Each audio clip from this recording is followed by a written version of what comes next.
The Smith machine. Now there's a variety of movements that we can do for this to tackle the legs. Okay, so we'll break it up into components for you guys. But the first one would obviously be a squat. Okay, we have that fixed track as we move through it. Okay, so it takes away that bar path for us, so we don't have to worry about being super stable within the movement. So if we want to tackle a bit more tension onto the quads, the hamstrings, the glutes, whatever we're trying to work, this is the best bet to do it, all right? So as we get set up in the position for a back squat, and I'm gonna show you guys in the sense of being a high bar squat, so I want a bit more knee flexion coming forward, quad dominant exercise right here. I'm gonna sit on the top of my traps, all right? I'm gonna unlatch that bar. As that bar is unlatched, okay, I wanna ensure the entire time my knees stay flexed, but I'm ensuring that my heels stay in contact with the ground. So I still wanna maintain full body tension, so pull those elbows towards that butt, big deep breath. Dropping straight down as far as I can, okay? Being nice and strong in the bottom portion of that movement, then exploding right back up.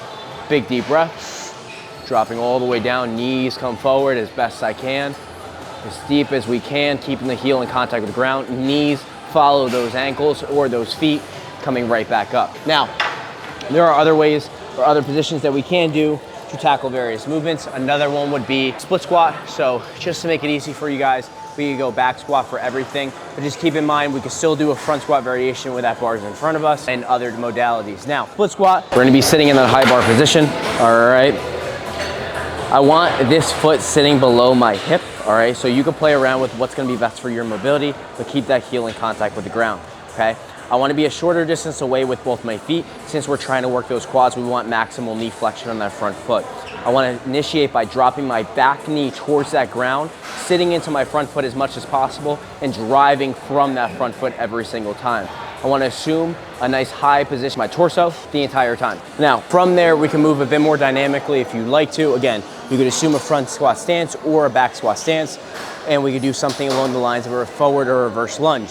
Now, with the Smith machine, it might be a little bit challenging unless you have one that's moving back and forth, but we could do something along the lines of a reverse lunge here, okay? So reverse lunge would just be dynamically moving back. Now with that reverse lunge, we're typically tackling more posterior, so it won't necessarily be quads, but they still are involved in that movement, all right? So as we sit in position, we're gonna start with feet next to each other.